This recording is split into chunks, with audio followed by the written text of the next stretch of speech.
Hello and welcome back everyone to chemistry classes. So in this video, I am going to start a new topic, which is quantum mechanics, and we will be dealing with how quantum mechanics is useful in chemistry and what are the prospects that have been applied in chemistry so that we can apply quantum into our daily use items. For example, we have been applying quantum in molecular spectroscopy. तो पुनीत ने जो हमको molecular spectroscopy का पूरा series पढ़ाया उसमें हमने quantum का बहुत यूज किया and now he is talking of NMR में भी क्वांटम का यूज है। तो अभी हम देखेंगे कि क्वांटम मैकेनिक्स केमिस्ट्री में कैसे चलेगी। Will be having series of it. See देखिए, आपने अभी नोटिस करा होगा whatever videos we are putting, हम ऐसा नॉलेज आपको नहीं दे रहे हैं जो आपको बाकी चैनल्स पे मिल सकता है या बाकी किसी और सोर्स पे भी मिल सकता है। So we are putting giving you information which is more relevant and which you will not find in any other channel. So that is why we take time to make these videos. We are not making this to earn for ourselves, or we are not making this to earn viewers or subscribers. We are making it so that जो chemistry पढ़ने वाले लोग हैं at least उनके लिए जो concepts हैं, जो important concepts है वो clear हो। तो इसीलिए अभी हम क्वांटम मैकेनिक्स पे आएंगे। तो क्वांटम मैकेनिक्स में आने से पहले सबसे पहले ये है कि इसका जो भी इसका इन्वेंशन हुआ क्वांटम मैकेनिक्स का, whoever invented it, it was basically physics। ठीक है, वो फिजिक्स थे जिन्होंने इन्वेंट किया। और अगर हम केमिस्ट्री पे बात करें तो केमिस्ट्री में अगर हमको क्वांटम,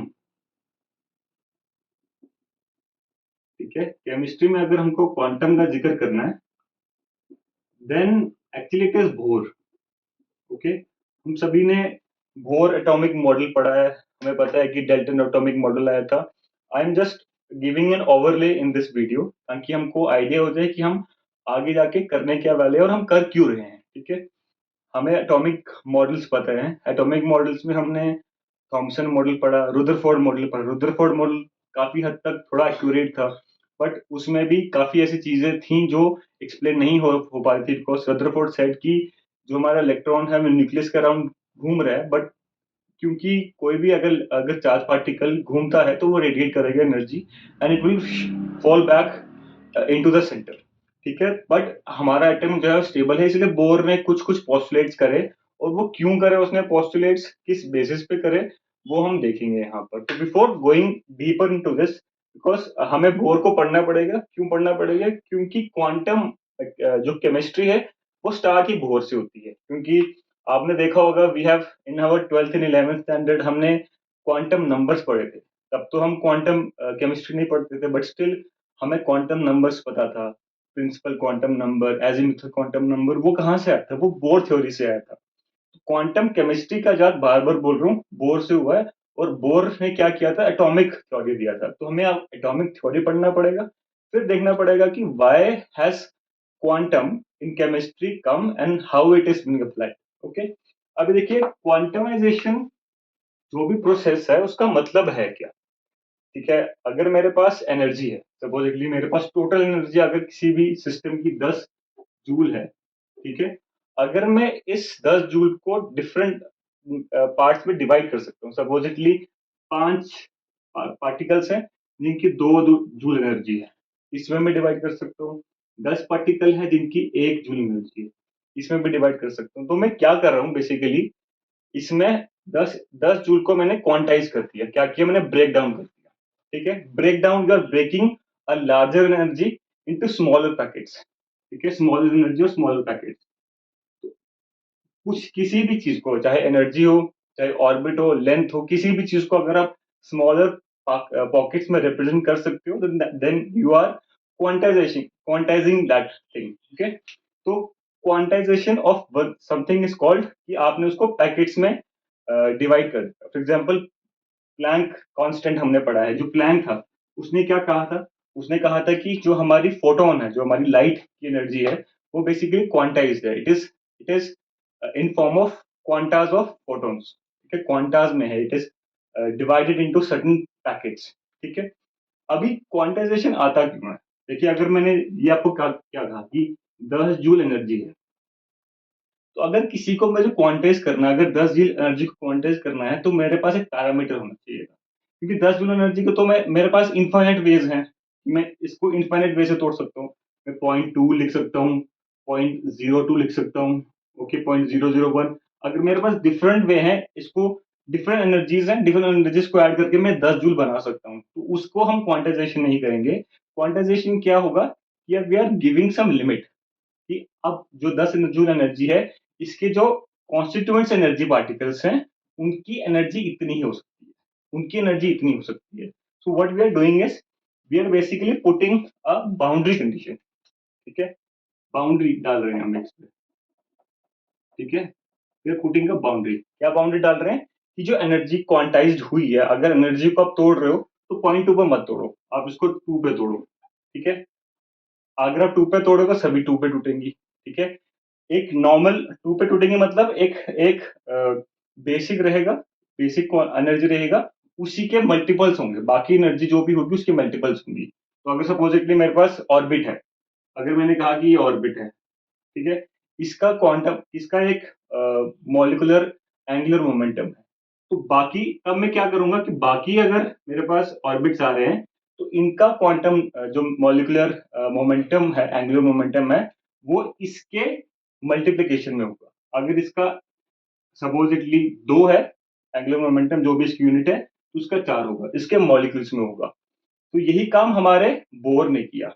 बोर ने क्या कहा, बोर ने आते ही बोल दिया कि हमारा जो इलेक्ट्रॉन है, ठीक है, हमारा जो इलेक्ट्रॉन है वो ऐसे ही न्यूक्लियस के अराउंड घूम नहीं रहा है, there is a limit to its movement.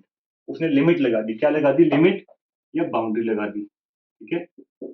अब उसने क्या लिमिट लगाई, उसने ये लिमिट लगाई कि जो भी ऑर्बिट रहेगा वो एक पर्टिकुलर ऑर्बिट में घूम रहा है, और जो भी ऑर्बिट रहेगा उसका जो मॉलिक्यूलर एंगुलर मोमेंटम है, ठीक है, उसका जो एंगुलर मोमेंटम है वो होगा basically MVR, it will be NH by 2 pi, ठीक है, angular momentum will be NH by 2 pi. तो फर्स्ट शेल का अगर फर्स्ट ऑर्बिट में हमारा इलेक्ट्रॉन है तो वो h/2 पाई हो जाएगा, सेकेंड ऑर्बिट में है 2h/2 पाई हो जाएगा। इसमें n जो है वो द प्रिंसिपल क्वांटम नंबर। अब देखिए क्या किया, बेसिकली बोर ने क्या इंट्रोड्यूस किया, बोर ने सबसे पहले एक बाउंड्री इंट्रोड्यूस करी, ठीक है, बोर का नाम लिख देता हूं पहले मैं, ठीक है। बोर ने क्या किया, बोर ने सबसे पहले एक बाउंड्री इंट्रोड्यूस की। क्या बाउंड्री, लिमिटेशन, बाउंड्रीज लिमिटेशन, कि भाई साहब हमारा जो ऑर्बिट है, जो भी इलेक्ट्रॉन है, उसका जो ऑर्बिट होना चाहिए वो इसी का मल्टीप्लीकेशन होना चाहिए। अगर वो इसका मल्टीप्लीकेशन नहीं है तो वो ऑर्बिट एग्जिस्ट नहीं करेगा, ठीक है। सपोजिटली अगर 2 हमारा एंगुलर मोमेंटम 2 है तो 3 का कुछ नहीं होगा, ठीक है, वो 4 ही होगा नेक्स्ट, ठीक है। 2.5 नाम का एंगुलर मोमेंटम एग्जिस्ट नहीं करेगा। तो उसने बाकी जितने भी पॉसिबिलिटीज थी, क्योंकि ऐसे तो इन्फिनिट पॉसिबिलिटीज हैं हमारे इलेक्ट्रॉन के मूवमेंट करने की पूरे एटम में, तो उसने क्या किया, उसने क्योंकि एंगुलर मोमेंटम डिफाइन कर दिया कि इतना होना चाहिए, तो ही बेसिकली क्वांटाइज्ड द इलेक्ट्रॉन, कि भाई इलेक्ट्रॉन एनर्जी लेवल्स। तो बोर ने क्या किया, इसकी वजह से क्या हुआ कि जो इलेक्ट्रॉन के एनर्जी लेवल्स हैं वो हो गए क्वांटाइज्ड, ठीक है। और ये उसने किस बेसिस पे एक्सप्लेन किया कि हमारे जो एनर्जी लेवल्स हैं सभी पॉसिबिलिटीज नहीं है, कुछ एनर्जी लेवल्स की ही पॉसिबिलिटीज हैं, एंड दे आर क्वांटाइज्ड, मतलब अगर एक की वैल्यू कुछ है तो बाकी जितने भी एनर्जी लेवल्स हैं वो उसके मल्टीप्लीकेशन में है, ठीक है, उसके नॉर्मल इंटीजर मल्टीप्लीकेशन में आएगा, ठीक है। अगर 1 है देन 2 3 4 5, उसने इस तरह से उसको एक्सप्लेन किया। तो बेसिकली उसके पास डेटा क्या था, डेटा उसके पास था टू एक्सप्लेन, डेटा उसके पास था हाइड्रोजन का लाइन स्पेक्ट्रा, ठीक है। अब देखिए हाइड्रोजन का क्या क्या किया उन्होंने, बेसिकली एक हाइड्रोजन गैस किसी एक ट्यूब में ली है, ठीक है।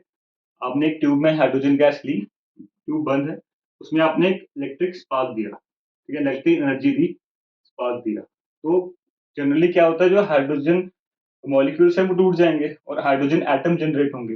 हाइड्रोजन एटम जो यहाँ पर बना, it was emitting light red light, ठीक है, लाइट रेड लाइट एमिट करता है ये, अगर आप एक्सपेरिमेंट इसका देखेंगे कहीं पर। और जब हमने इस राइट लाइट को ब्रेक डाउन करने की कोशिश करी, ब्रेक डाउन करने का उस समय क्या प्रोसेस था, जनरली आजकल हम मोनोक्रोमेटर यूज करते हैं, इसको अगर हमने ब्रेक डाउन करना है तो we can break down it through prism. Okay, prism से इसको ब्रेक डाउन किया। जब प्रिज्म से ब्रेक डाउन किया तो एक लाइन स्पेक्ट्रा मिला। ठीक है, कुछ कुछ लाइंस मिली इससे। ठीक है, और यहाँ पर ये रेड लाइट लैम्डा। ठीक है, रेड लाइट का सबसे ज्यादा वेवलेंथ होती है, और क्योंकि और it was the highly intense, it was highly intense. ठीक है, रेड लाइट जो थी ये हाईली इंटेंस थी, तो इसीलिए जो टोटल कलर आ रहा था वो लाइट रेड आ रहा था। बट प्रिज्म से पता चला कि it is not just red, there are other colours also. कुछ एक कलर ये आ रहा है, एक कलर ये आ रहा है, एक कलर ये आ रहा है, अपार्ट फ्रॉम अदर्स। मतलब बाकी कोई भी लाइन नहीं आ रही है पूरे विजिबल स्पेक्ट्रा की, क्योंकि हमने विजिबल पे देख रहे हैं। पूरे विजिबल स्पेक्ट्रा की कुछ ही लाइंस यहाँ पर ऑब्टेन हुई है, कुछ ही लैम्डा यहाँ पर ऑब्टेन हुआ है, सारे लैम्डास ऑब्टेन नहीं हुए। इसका मतलब क्या है कि जो हमारे हाइड्रोजन है उसके जो एनर्जी लेवल्स हैं, उनकी एनर्जी की पॉसिबिलिटीज लिमिटेड है, उनके पास इन्फिनिट पॉसिबिलिटीज नहीं है। तो यहां से हमारे बोर ने बोला कि हमारा जो इलेक्ट्रॉन है वो हर, ऐसा नहीं है कि वो कहीं भी घूम रहा है, उसका ऑर्बिट फिक्स्ड। और फिक्स कैसे किया, बाउंड्री कंडीशन डाल दी। और जैसे ही उसने बाउंड्री कंडीशन डाली, हमारा जो ऑर्बिट है या फिर एनर्जी लेवल्स है वो हो गए quantized. So there is, it is from Bohr theory, for us chemist it is from Bohr theory where the quantization और द क्वांटम केमिस्ट्री बिगिंस। तो इसलिए हमको यहाँ पर इसको पढ़ना है। अब हम बोर को अच्छे से पढ़ते हैं, थोड़ा एक्सप्लेन करते हैं कि एक्चुअली बोर ने क्या कुछ और डिफाइन किया। ठीक है, अभी क्या किया बोर ने, बेसिकली हाइड्रोजन एटम के लिए ही किया, सिंगल इलेक्ट्रॉन स्पीशीज के लिए ही इसका इसने थ्योरी दी थी। ठीक है, तो बेसिकली इसने क्या किया कि सपोजिटली ये न्यूक्लियस है, तो हमारा जो इलेक्ट्रॉन है वो एक फिक्स्ड ऑर्बिट में घूम रहा है। ठीक है, तो इसके बाद एक फिक्स ऑर्बिट दूसरा है, फिर तीसरा एक फिक्स ऑर्बिट है, ये हमारी पॉसिबिलिटीज है इलेक्ट्रॉन की घूमने की। ठीक है, तो बेसिकली उसने क्या कहा, Bohr with the help of Balmer. ठीक है, बाल्मर सीरीज हम पढ़ते हैं। ठीक है, बाल्मर ने क्या ऑब्जर्व करा कि जो ये लाइंस हैं, it they are following a pattern. क्या पैटर्न पैटर्न फॉर्म कर रही है, वन बाय लैम्डा जो है, हमने पढ़ा है रेडबर्ग कांस्टेंट है R H, one by two square minus one by n square, where n is greater than two. ठीक है, उसने ऑब्जर्व करा कि जो भी विजिबल लाइट्स मुझे ऑब्टेन हुई हैं वो बेसिकली इस फॉर्मूले पे बेस्ड है कि एन की वैल्यू आप 3 4 5 पुट करो, और अगर आप इसको 2 रखेंगे, यहाँ पर 2 रखेंगे, तो आपको इन पर्टिकुलर लाइंस का वेवलेंथ मिल जाएगा। तो उसने क्या बोला कि फिर बोर ने उसको इंटरप्रेट कैसे किया, बोर ने उसको इंटरप्रेट किया कि जो हमारी ट्रांजिशन हो रही है, जो एमिशन हो रही है, वो क्या हो रही है, जनरली कोई बाहर एक शेल है, बाहर शेल से supposedly n is equal to 1 है, एन इज इक्वल टू 2 है, एन इज इक्वल टू 3 है। तो बाहर वाली शेल से अंदर वाली शेल तक हमारा इलेक्ट्रॉन मूव कर रहा है, पहले यहां से एक्साइट हुआ और फिर वहां से नीचे आया। तो इस लाइन की करस्पॉन्डिंग एनर्जी, जो भी हमारा एनर्जी है या फिर हमारी वेवलेंथ है, वो हमको इस फॉर्मूले से मिल रही है। और इसमें एक और अगर N4 डाल दूंगा तो 4 से 2 की भी इसमें लाइन मिल रही है। तो ये विजिबल में हमको मिली है। बाकी भी हमारे पास सीरीज थे, जैसे लाइमन सीरीज थी, पैस्टन सीरीज थी। अगर आप अपने स्पेक्ट्रा को ब्रॉडन करेंगे, ये हमने विजिबल देखा, अगर आप स्पेक्ट्रा को यूवी में या फिर नियर इंफ्रारेड में लेके जाएंगे तो आपको अदर सीरीज भी मिलेंगी, जो कि लाइन स्पेक्ट्रा रहेगा। अभी अगर आप हमारे चैनल को बहुत फॉलो कर रहे हैं तो आपको पता चल जाना चाहिए अब तक कि why are we obtaining a line spectra. ठीक है, क्यों हमारा स्पेक्ट्रा जो है, जनरली आपने किसी भी अगर एलिमेंट का यूवी विजिबल स्पेक्ट्रा देखा होगा, दिस इज विजिबल स्पेक्ट्रा ना। ओके, अगर आपने किसी भी मॉलिक्यूल का विजिबल स्पेक्ट्रा देखा होगा तो it is like this, band आता है, बैंड। ठीक है, बट ये विजिबल स्पेक्ट्रा हाइड्रोजन का है, बट इसमें तो बैंड नहीं है, इसमें लाइंस है। तो ये आपको, अगर आपने हमारे चैनल को फॉलो किया है तो आपको ये क्लियर होगा कि क्यों लाइंस ऑब्टेन हो रही हैं, क्यों बैंड ऑब्टेन नहीं हो रहा है। ठीक है, तो यहाँ पर बोर ने क्या किया, बोर ने बेसिकली क्वांटाइज किया कि हाँ भाई एनर्जी लेवल फिक्स्ड है। ठीक है, एनर्जी लेवल फिक्स्ड है, और यहाँ से उसको मैथमेटिकल इसका प्रूफ मिल गया कि हमारा जो लेवल्स है वो फिक्स है। ऐसा नहीं है कि कोई भी लेवल पे आप कहीं पर भी आप इलेक्ट्रॉन को घुमा सकते हो। फिर देखिए क्या हुआ कि जैसे जैसे हमारा इंस्ट्रूमेंट्स बेटर होते रहे, तो लोगों ने फाइंड किया कि जो ये लाइंस थी, बेसिकली जो ये हमको लाइंस मिल रही हैं, ये भी सिंगल लाइन नहीं है। ठीक है, विदाउट मतलब अभी मैंने कुछ मैग्नेटिक फील्ड नहीं डाला, कुछ इलेक्ट्रिक फील्ड नहीं डाला, ये भी सिंगल लाइन नहीं है, they are mixture of lines, ठीक है, क्लोजली स्पेस लाइंस, ठीक है, कुछ कुछ लाइन लेवल्स के लिए क्लोजली स्पेस है, कुछ कुछ लेवल्स के लिए वो क्लोजली वो सिंगल है, ठीक है, एक लेवल के लिए सिंगल है, कुछ लेवल्स के लिए क्लोजली स्पेस है, बाकी हायर लेवल्स के लिए वो और ज्यादा क्लोजली स्पेस है, there are more lines except मतलब जैसे एक लाइन आनी चाहिए थी, क्योंकि बोर क्या एक्सप्लेन कर रहा है कि यहाँ पर एक ही ऑर्बिट है, तो एक लाइन यहाँ से यहाँ एक ट्रांजिशन हो तो एक एक लाइन यहाँ आ जानी चाहिए थी, बट ऑब्जर्व क्या हुआ कि ये एक लाइन नहीं है, अगर आप इसको और फाइन रिजॉल्व करोगे आपको मिलेगा कि they are multiple lines, they are mixture of lines. तो वो बोर ने फिर क्या किया with the help of some of his colleagues, उसने क्या किया कि उसने डिफाइन किया, सोमरफेल्ड करके है, उन्होंने दोनों ने हेल्प करके डिफाइन किया कि ठीक है, क्योंकि हमारे पास क्लोजली स्पेस एनर्जी लेवल्स आ रहे हैं, तो अभी क्या कर रहे हैं, जैसे फर्स्ट लेवल के लिए तो उनके पास सिंगल लाइन ही है, सेकेंड लेवल के लिए उनके पास दो लाइन है, थर्ड लेवल के लिए उनके पास तीन लाइन है, उन्होंने जैसे थर्ड लाइन को लिया, ठीक है, थर्ड लेवल को लिया, एन इज इक्वल टू 3 को, उन्होंने कहा कि देर आर थ्री पॉसिबिलिटीज, कि जो मेरा इलेक्ट्रॉन है वो यहाँ पर ऐसे घूम रहा है, क्यों, क्योंकि मुझे तीन लाइंस मिली हैं, ठीक है, उसकी एनर्जी है कुछ, फिर उन्होंने कहा क्या कहा कि जरूरी नहीं है कि वो सर्कुलर ही घूमे, it can move in elliptical orbit, elliptical डाल दिया मैंने, ठीक है, अब यहाँ पर क्या हुआ कि आर तो चेंज हुआ, यहाँ पर तो आर था कुछ, ठीक है, अब क्या हो रहा है कि सेम एनर्जी पे,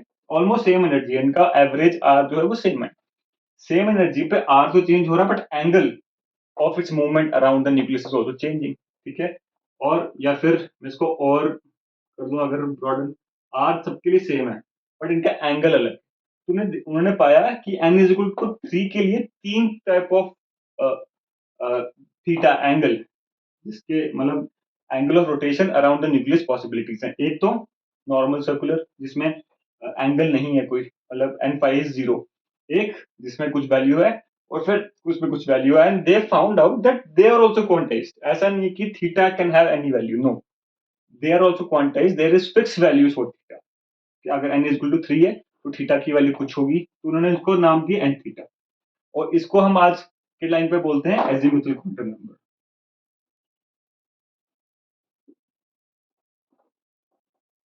ओके। अभी देखिए ओवरऑल, ओवरऑल इसकी एनर्जी इनके तीनों की एनर्जी सेम है, क्योंकि ओवरऑल उनका distance from the nucleus is same, but क्योंकि इसमें थीटा टर्म आ रही है और थीटा की वजह से क्या होगा कि एंगुलर मोमेंटम सबका अलग हो जाएगा, अब सबका अगर एंगुलर मोमेंटम अलग हो रहा है तो there is difference in energy also, ठीक है, तो इसलिए एनर्जी, टोटल एनर्जी अगर मैं बात करूंगा तो वो एन पे भी डिपेंड करेगी और वो एजीमुथल क्वांटम नंबर पे भी डिपेंड करेगी, ठीक है, बट अगर मेरे को नॉर्मली पूछना है, अगर मैं रिजॉल्व नहीं करता हूँ तो वो एन पे, मैक्सिमम एनर्जी जो है वो प्रिंसिपल क्वांटम नंबर पे ही डिपेंड करेगी, एन पे तब जब हम बहुत ज्यादा डिटेल्स में जाएंगे, अगर हमको कंपेयर करना है, ठीक है, तब तब हम जाएंगे, ठीक है, तो ये चीज पहले नोट कर लेना कि अब क्या हो रहा है कि हमारे पास different different types of quantum numbers आ रहे हैं, डिफरेंट डिफरेंट टाइप ऑफ, क्यों different type of quantum number आ रहे हैं, क्योंकि डिफरेंट डिफरेंट टाइप से हम अपने इलेक्ट्रॉन की एनर्जी को चेंज कर पा रहे हैं, पहले हमने क्या किया कि पहले हमने आर के वे में चेंज किया, तो हमारे पास एक प्रिंसिपल क्वांटम नंबर आ गया, फिर हमने थीटा के वे में अपनी एनर्जी को चेंज किया, तो हमारे पास एक एजीमुथल क्वांटम नंबर आ गया, हम फॉरगेटिंग किया जिसको पी से रिप्रेजेंट, ठीक है, एजीमुथल क्वांटम नंबर आ गया, अब क्या हुआ कि now what they did was there was experiment, अब एक्सपेरिमेंट में क्या पाया गया ये हम देखते हैं, ठीक है, एक्सपेरिमेंट में ये पाया गया कि अगर मैं इस पूरे स्पेक्ट्रा को एक मैग्नेटिक फील्ड में रखता हूँ या फिर एक इलेक्ट्रिक फील्ड में रखता हूँ, तो ये स्पेक्ट्रा जो फर्दर स्प्लिट हो जाता है, ठीक है, ये स्पेक्ट्रा जो है, एक तो लाइंस आई हैं, मतलब एक तो क्लोजली स्पेस लाइन से, पहली बात तो ये, अब ये क्लोजली स्पेस लाइन भी फर्दर स्प्लिट हो रही है, ठीक है, ये भी फर्दर स्प्लिट होंगी, ठीक है, तो उन्होंने फिर ऑब्जर्व किया कि मैग्नेटिक फील्ड में, ऐसा नहीं है कि नॉर्मली स्प्लिट हो रही है, मैग्नेटिक फील्ड में ही ये फर्दर स्प्लिट हो रही है, या फिर इलेक्ट्रिक फील्ड डालने पर ही ये फर्दर स्प्लिट हो रही है, तो उन्हें कहा कि हमारा जो इलेक्ट्रॉन मूव कर रहा है उसका एक कोऑर्डिनेट आर हो गया, एक हो गया theta, now there is one more coordinate if, because since it is electron, it is a charged particle, it will have a magnetic field around it, ठीक है, तो हमारे पास 3 चीज़ें होंगी डिफाइन करने के लिए, एक r, distance from the nucleus, theta, the angle with which it moves around the nucleus, and m, the magnetic moment which it attaches with itself. ठीक है, क्योंकि मैग्नेटिक मोमेंट चेंज होता रहेगा, हर एंगल के लिए हर इलेक्ट्रॉन का मैग्नेटिक मोमेंट अलग रहेगा। ठीक है, तो एक m करके आया जिसमें उसने डिफाइन किया। फर्दर जब और स्टडीज करते थे, क्योंकि जैसे सोफिस्टिकेशन बढ़ती गई, अभी हमने स्प्लिटिंग करी थी मैग्नेटिक फील्ड में, अब हम उसको छोड़ देते हैं। ठीक है, जैसे हमने देखा ये क्लोजली स्पेस लाइंस है, तो ये तो n हो गया, ये हो गया पाई को रिप्रेजेंट कर रहा है, ठीक है, एंड थीटा यानी कि अज़ीमुथल क्वांटम नंबर को रिप्रेजेंट कर रहा है। देन हमारे पास आया कि ये जो लाइंस थी, ये सब लाइंस विदाउट अभी मैग्नेटिक फील्ड अप्लाई नहीं कर रहा, without applying any magnetic field, they were also split on two closely space lines. ठीक है, बहुत अगर सोफिस्टिकेटेड जाओगे तो ये भी दो क्लोजली स्पेस लाइंस पे स्प्लिट हो जाती हैं। ठीक है, तो इसको डिफाइन करने के लिए क्या आया, इसको डिफाइन करने के लिए हम हमारे पास एक क्वांटम नंबर आया जिसको बोर ने कहा स्पिन क्वांटम नंबर। ठीक है, अभी देखिए अभी तक हम जो भी एज्यूम करके चल रहे हैं, हम क्या मान रहे हैं कि इलेक्ट्रॉन जो है वो एक पार्टिकल है। ठीक है, it is a particle, it is moving around, उसके फिक्स्ड ऑर्बिट्स हैं, और फिक्स्ड ऑर्बिट्स की वजह से we are having different type of energy levels in the spectrum of hydrogen. ठीक है, हाइड्रोजन स्पेक्ट्रम को एक्सप्लेन कर रहे हैं यूजिंग बोर्स एटॉमिक थ्योरी। ठीक है, और क्यों कर रहे हैं, क्यों इंपॉर्टेंट है क्वांटम मैकेनिक्स में वो, क्योंकि यहां से ही हमारा क्वांटम क्वांटम केमिस्ट्री का कंसेप्ट शुरू होता है। This is the basis of quantum chemistry, we have to understand why Bohr did this exactly. तो स्पिन क्वांटम नंबर डिफाइन किया उसने। ठीक है, उन्होंने डिफाइन किया कि जो भी हमारा इलेक्ट्रॉन है, it is having a spin associated with it, which is, उन्होंने स्पिन को डिफाइन किया, एक स्पिन को हाफ, उसकी कुछ वैल्यू है, और एक की हाफ माइनस हाफ करके वैल्यू करी है। अभी सबसे बड़ा कंफ्यूजन यहाँ पर क्या होता है, और ये जनरली जनरली केमिस्ट्री में इंटरव्यूज में बहुत पूछा जाता है कि अभी सपोजिटली किसी से पूछो कि इलेक्ट्रॉन है, हमको कहाँ से मिला, हमको हाइड्रोजन स्पेक्ट्रम से मिला कि इलेक्ट्रॉन के पास दो स्पिन क्वांटम नंबर्स हैं, दो तरीके की स्पिन है, मतलब कि टू टाइप्स ऑफ स्पिन। ठीक है, तो लोग कहते हैं, अभी कभी आपसे अगर इंटरव्यूअर पूछता है कि बताइए कौन से टाइप ऑफ स्पिन है, तो आपको केवल डिफाइन करना, they are defined by two spin quantum number, half and plus minus half, plus half and minus half. अगर कोई आपको बोलते है इसको विजुलाइज कीजिए, we can not visualize it. Generally spin पे हम क्या सोचते हैं कि स्पिन है तो एक तो इलेक्ट्रॉन है, तो ये एक क्लॉकवाइज घूम रहा होगा, ठीक है, और एक एंटी क्लॉकवाइज घूम रहा होगा। ठीक है, तो इसलिए दो तरह के हमारे पास स्पिन आ गई हैं, दो तरह के स्पिन क्वांटम नंबर आ गए, हाफ और anti half. But this is not how you have to visualise. There is no clockwise और anti clockwise movement of electron. This is not happening in the sub atomic level. क्वांट electron जो है वो minus anti clockwise और clockwise नहीं घूम रहा है। जो स्पिन है, it is just to define, और to explain the spectra. There is one factor more, which is called a spin quantum number, which is happening because of its spin. But what kind of spin, we will not say. We cannot say whether it is clockwise spin or anti-clockwise spin. But there are two types of spin which are possibilities, which are possible. हम इसको define नहीं कर सकते। क्यों नहीं कर सकते? For example, ये तो मैंने इलेक्ट्रॉन की बात करी, ठीक है, पर जब मैं फोटोन की बात करता हूँ, दिस इज इलेक्ट्रॉन, फोटोन यानी कि लाइट का क्वांटम, लाइट का क्वांटाइज्ड पार्टिकल। तो अगर मैं, देखिए अगर मैं फोटोन की बात करूं, तो तब आप देखेंगे कि फोटोन की, अगर आप नेटवर्क पे सर्च करेंगे कि फोटोन की three types of spin possible है, three types of spin states. ठीक है, इलेक्ट्रॉन की तो हाफ और माइनस हाफ थी, इसकी क्या होगी, माइनस हाफ, जीरो और वन। अब इसको हम कैसे डिफाइन करेंगे, इलेक्ट्रॉन का तो क्योंकि दो थी तो हम कंफ्यूज करते हैं कि clockwise and anti clockwise spin, clockwise spin and anti clockwise spin. अब यहाँ पर तीन आ गई, क्लॉकवाइज एंटी क्लॉकवाइज के अलावा तो कोई स्पिन है ही नहीं, possibility, there is no possibility of spin apart from clockwise and anti clockwise. तो हम इसको कैसे डिफाइन करेंगे कि three spins. So we should not say clockwise and anti-clockwise. We should only say that electron has a spin minus and half. बस, no clockwise anti clockwise concept आना चाहिए, क्योंकि ये किताबों में आपको नहीं मिलेगा, और ये विजुलाइज नहीं है, ये रिटर्न नहीं है। क्योंकि बाकी ऐसे हमारे पास पार्टिकल्स भी हैं जिनके पास तीन तरह की स्पिन स्टेट्स हैं। अब उसको तो हम डिफाइन नहीं कर सकते ना कि वो क्लॉकवाइज एंटी क्लॉकवाइज और एक में घूम ही नहीं रहा, ऐसा तो नहीं है, घूमेगा वो। तो इसलिए उसको क्लॉकवाइज एंटी क्लॉकवाइज नहीं लेना, ठीक है। तो हमारे पास अब 4 क्वांटम नंबर आ गए जो कि बोर ने दिए, principal, azimuthal, magnetic and spin. Spin का एक कंसेप्ट आपको पता होना चाहिए कि एंटी क्लॉकवाइज एंड क्लॉकवाइज नहीं होती है।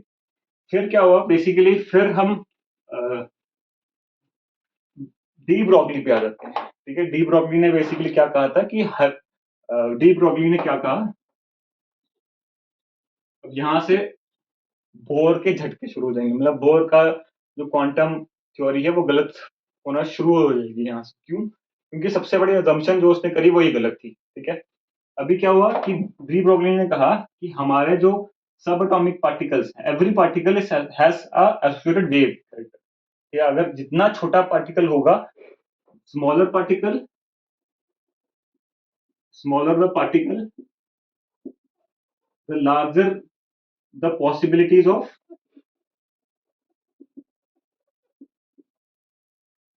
wave character, डी ब्रोगली ने कहा, ठीक है। उसने किस तरह से डिफाइन किया कि जो वेव होगी उसने बेसिकली आइंस्टाइन के फॉर्मूले को और प्लैंक के फॉर्मूले को रिलेट किया, E is equal to M C square से। और उसने एक चीज डिफाइन करी, जैसे सपोजली मैं आपको बताता हूँ, E is equal to M C square और E is equal to H mu. तो इसमें बेसिकली, यस, इसमें बेसिकली उसने डिफाइन किया क्या, उसने डिफाइन किया कि H C by lambda is equal to M C square. Okay, तो सी से सी कट गया, so 1/λ is equal to M C by H. और wait wait wait,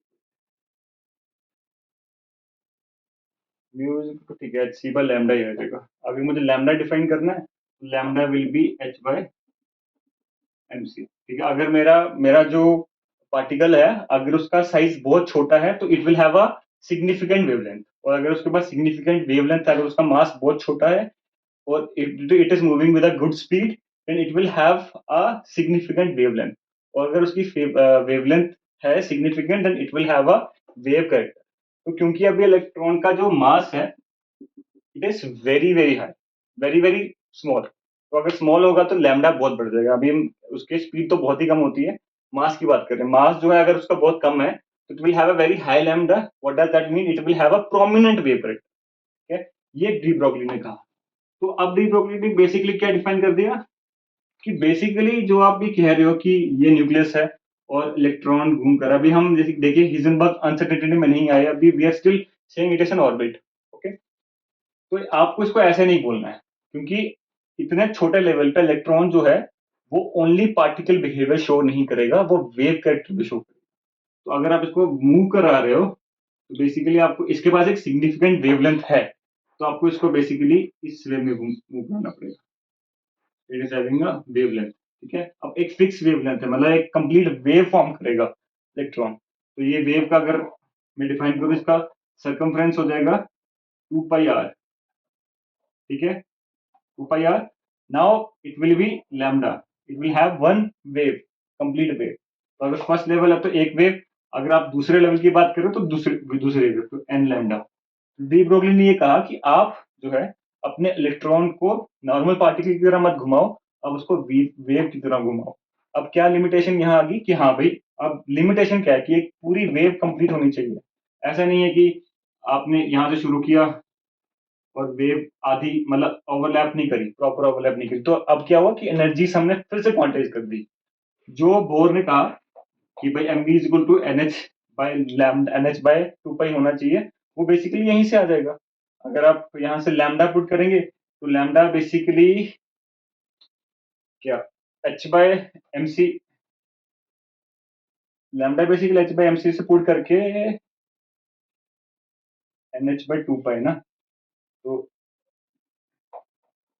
H by m c, ठीक है। तो m m h m c मतलब m v are, तो अगर मैं इसको यहाँ ले जाऊँ, एम सी आर या m v r is equal to n h by 2 pi. तो ये बोर ने भी कहा था, क्या बोर ने तो ये केवल हाइपोथेसिस दी थी, बट डी ब्रोगली ने ये प्रूव भी कर दिया कि भाई सही में जो बोर ने कंसेप्ट दिया था वो सही है, but only wrong thing with bore took into account was he assumed that it is only the particle nature, but no, it is having a wave nature.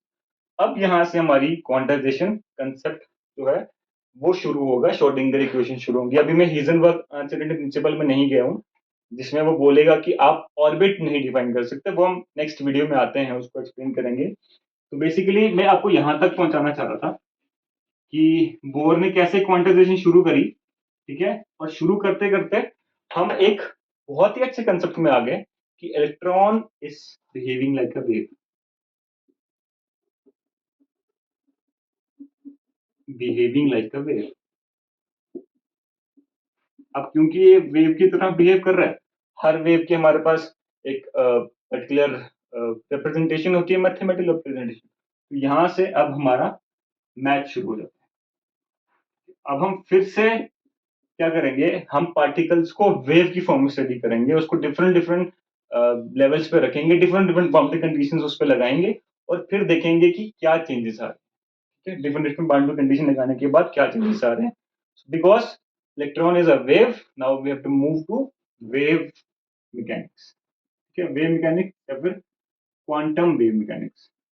ठीक है, तो नेक्स्ट वीडियो से हम स्टडी करना शुरू शुरू हो जाएंगे कि वेव को किस किस तरह से रिप्रेजेंट कर सकते हैं, क्या क्या पैरामीटर्स हैं, क्या क्या बाउंड्री कंडीशन लगा सकते हैं और बाउंड्री कंडीशन लगा लगा के हमारे पास क्या क्या रिजल्ट आ सकते हैं. फिर एक बार वो हमारे पास क्लियर हुआ, फिर हम वापस एटम पे आएंगे, क्योंकि अभी तक हमने एटम को केवल इलेक्ट्रॉन एज अ पार्टिकल समझा था, बट नो, पार्टिकल नहीं है, वेव है. पहले वेव की हमको इक्वेशंस पता होनी चाहिए, किस तरह से रिप्रेजेंट कर सकते हैं.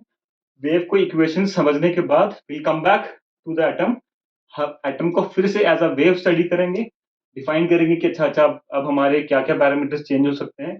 फिर एटम से मॉलिक्यूल्स पे जाएंगे, वाइब्रेशंस पे जाएंगे. फिर हम मॉलिक्यूल्स पे स्टडी करेंगे कि वाइब्रेशन में क्या होगा. अगर हमने अपने पार्टिकल, अभी हम इलेक्ट्रॉन की बात कर रहे हैं, पार्टिकल अगर छोटा है, उसका भी मास कम है, तो उसके साथ साथ भी एक वेव क्रिएटर होगा. तो पार्टिकल एटम के साथ क्या होगा.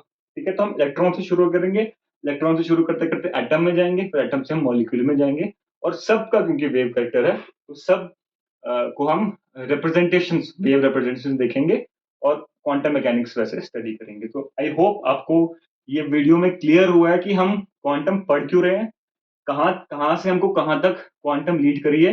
And we should thank, chemist should thank Bohr for being very clear on his concept. बस, और उसने हमको क्वांटाइजेशन का कंसेप्ट दिया है, और वहां से अब हम क्वांटम केमिस्ट्री में जंप करेंगे. So thank you so much for watching this video. अगर आपको पसंद आई है तो लाइक कीजिएगा, और पसंद आ रही है क्योंकि we are getting very good feedbacks from you in our mail, तो आप इसको अपने फ्रेंड्स को शेयर कर सकते हैं. This is a knowledge which I think every chemist which is studying should have. So thank you so much for watching this video.